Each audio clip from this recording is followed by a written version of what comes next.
بسم اللہ الرحمن الرحیم۔ حضرت عمر فاروق رضی اللہ عنہ کا جواب سن کر امیر المؤمنین حضرت علی کرم اللہ تعالی وجہ الکریم تیزی میں آ گئے اور فرمایا، عمر، تم شوق سے دودھ دھو ہو جس میں تمہارا بھی حصہ ہے۔ آج تم اس لیے خلافت ابو بکر کی حمایت کر رہے ہو کہ کل کو خلافت تمہارے پاس لوٹ آئے گی، لیکن میں کبھی ان کی بیعت نہ کروں گا۔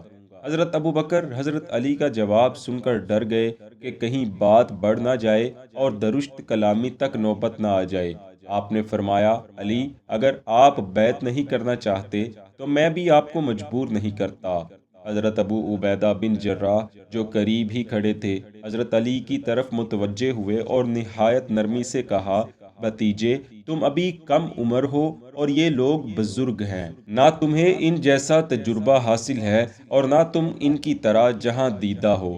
اگر قوم میں کوئی شخص رسول اللہ کی جانشینی کے فرائض صحیح طور پر بجا لا سکتا اور خلافت کا بوجھ کما حقہ اٹھا سکتا ہے تو وہ صرف ابو بکر ہیں، اس لیے تم ان کی خلافت قبول کر لو۔ اگر تم نے لمبی عمر پائی تو یقیناً اپنے علم و فضل، دینی رتبے، فہم و ذکا، سابقیت اسلام، حسب و نسب اور رسول اللہ کی دامادی کا شرف حاصل ہونے کے باعث تم ہی خلافت کے مستحق ٹھہرو گے۔ یہ سن کر حضرت علی کے جوش کی انتہا نہ رہی۔ آپ جلال میں آ گئے اور بولے، اللہ اللہ، اے گروہ مہاجرین، تم رسول اللہ کی حکومت کو آپ کے گھر سے نکال کر اپنے گھروں میں داخل نہ کرو۔ آپ کے اہل بیت کو ان کے صحیح مقام پر سرفراز کرو اور ان کا حق انہیں ادا کرو۔ اے مہاجرین، اللہ کی قسم، ہم خلافت اور حکومت کے مستحق ہیں، کیونکہ ہم اہل بیت ہیں۔ ہم اس وقت تک اس کے حقدار ہیں جب تک ہم میں اللہ کی کتاب کا قاری، دین کا فقیہ، رسول اللہ کی سنت کا عالم، رعایا کی ضرورت سے واقف، ان کی تکالیف کو دور کرنے والا اور ان سے مساوات کا سلوک کرنے والا قائم ہے۔ اور اللہ جانتا ہے کہ ہم میں ان صفات کا حامل موجود ہے، اس لیے اپنی خواہشات کی پیروی کر کے اللہ کے راستے سے گمراہی اختیار نہ کرو اور حق کے راستے سے دور نہ چلے جاؤ۔ دوستو، اس روایت کے راویوں کے مطابق اس وقت بشیر بن سعد بھی موقع پر موجود تھے۔ جب انہوں نے حضرت علی رضی اللہ عنہ کی یہ باتیں سنی تو عرض کیا، اے علی، اگر یہ باتیں جو اس وقت آپ نے کہی ہیں انصار کا گروہ سن لیتا تو کسی صورت حضرت ابو بکر کی بیعت نہ کرتا۔ اس گفتگو کے بعد حضرت علی طیش میں بھرے ہوئے گھر چلے گئے۔ جب رات ہوئی تو سیدہ فاطمہ کو لے کر باہر آئے اور انہیں ایک خچر پر بٹھا کر انصار کے پاس لے گئے۔ سیدہ فاطمہ گھر گھر جاتی اور حضرت علی کی مدد کرنے کی درخواست کرتی، لیکن ہر جگہ سے انہیں یہی جواب ملتا، اے بنت رسول اللہ، ہم ابو بکر کی بیعت کر چکے ہیں۔ اگر آپ کے خاوند بیعت سے قبل ہمارے پاس آتے تو ہم ضرور ان کی بیعت کر لیتے۔ یہ جواب سن کر حضرت علی غصے میں جواب دیتے، کیا میں رسول اللہ کے جسد مبارک کو بلا تجہیز و تکفین چھوڑ دیتا اور باہر نکل کر لوگوں سے آپ کی جانشینی کے متعلق لڑتا جھگڑتا پھرتا؟ سیدہ فاطمہ بھی کہتی، ابو الحسن یعنی علی نے وہی کیا جو ان کے لیے مناسب تھا، باقی ان لوگوں نے جو کچھ کیا اللہ ان سے ضرور اس کا حساب لے گا اور باز پرس کرے گا۔ دوستو، اس روایت کے مطابق سیدہ فاطمہ خچر پر بیٹھ کر لوگوں کے گھر گھر جا کر حضرت علی کی بیعت کے لیے لوگوں کو قائل کرتی رہیں، حالانکہ یہ بات بھی آپ کی سیرت مقدسہ سے میل نہیں رکھتی۔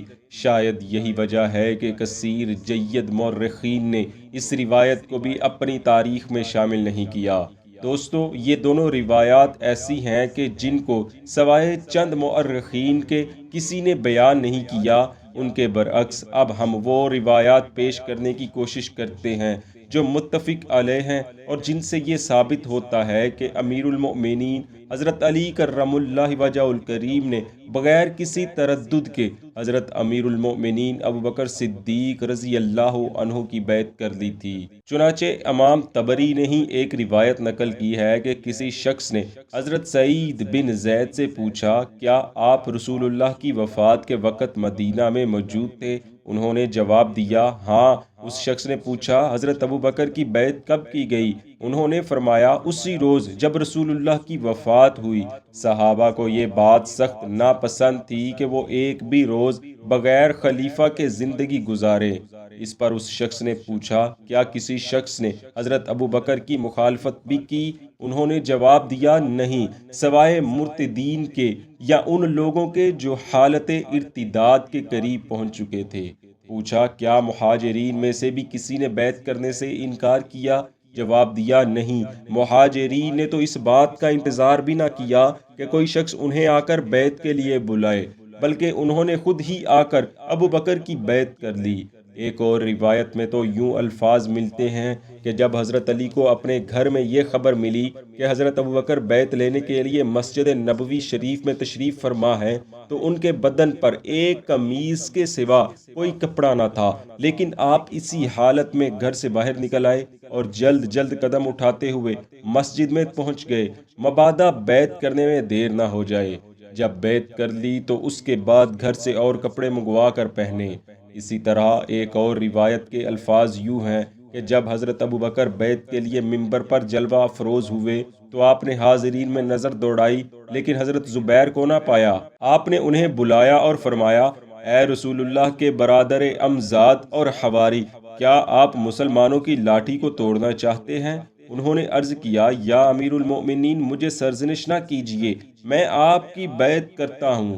اس کے بعد جب آپ نے دیکھا کہ اس اجتماع میں حضرت علی بھی موجود نہیں، تو آپ نے انہیں بھی بلایا اور فرمایا، اے رسول اللہ کے برادر امزاد اور آپ کے محبوب داماد، کیا آپ مسلمانوں کی لاٹھی کو توڑنا چاہتے ہیں؟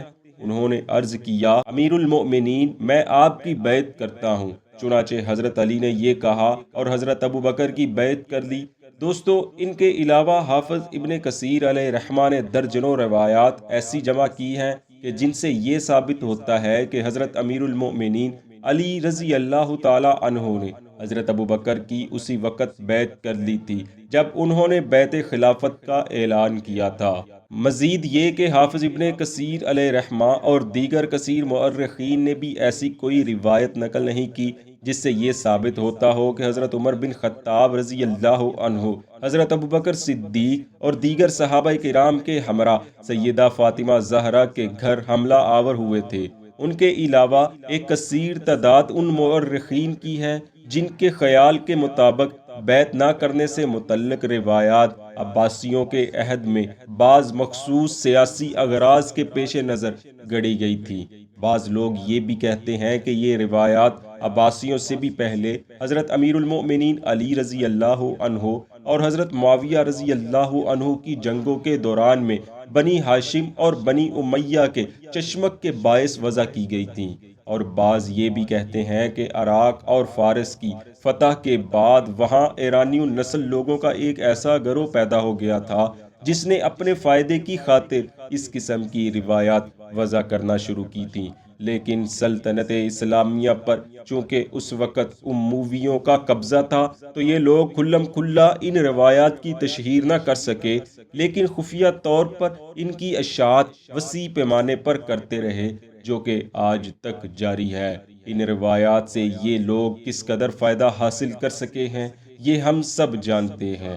دعا ہے اللہ عز و جل ہمیں ہمیشہ حق بولنے اور حق پر قائم رہنے کی توفیق عطا فرمائے، آمین۔